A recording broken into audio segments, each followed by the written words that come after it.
Hello guys, welcome to our channel Random Dictation. Subscribe our channel for more dictations on daily basis. Ready, start.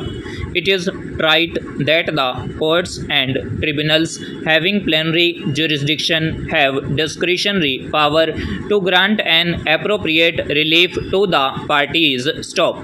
The aim and object of the Industrial Disputes Act may be to impart social justice to the workman, but the same by itself would not mean that, irrespective of his conduct, a workman would automatically be entitled to relief. Stop. The procedural laws like estoppel, waiver, and acquiescence are equally applicable to the industrial proceedings. Stop. A person in certain situation may even be held to be bound by the doctrine of sub silentio. Stop. The respondent herein did not raise any industrial dispute questioning the termination of her services within a reasonable time. Stop.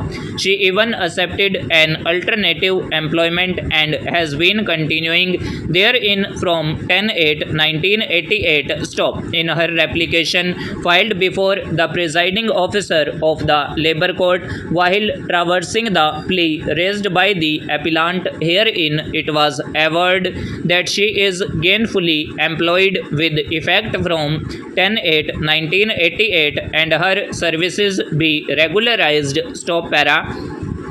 It is true that the respondent had filed a writ petition within a period of 3 years, but indisputably the same was filed only after the other workmen obtained same relief from the labor court in a reference made in that behalf by the state. Stop. Evidently, in the writ petition, she was not in a position to establish her legal right so as to obtain a writ of mandamus directing the appellant herein to reinstate her in service. Stop. She was advised to withdraw the writ petition, presumably because she would not have obtained any relief in the said proceedings. Stop.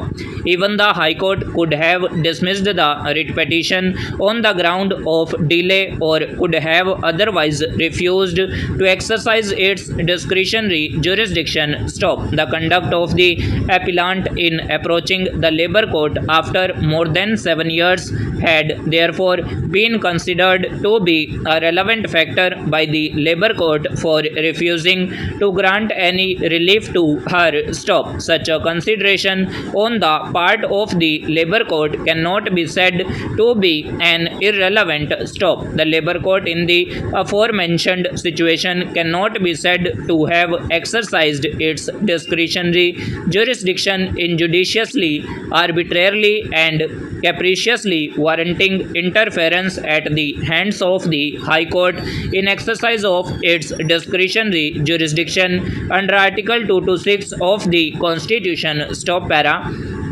It is also relevant to note that there may or may not now be any regular vacancy with the appellant bank. Stop. We have noticed herein before that in the year 1996 the vacancies had been filled up and a third party right had been created. Stop. It has not been pointed out to us that there exists a vacancy. Stop.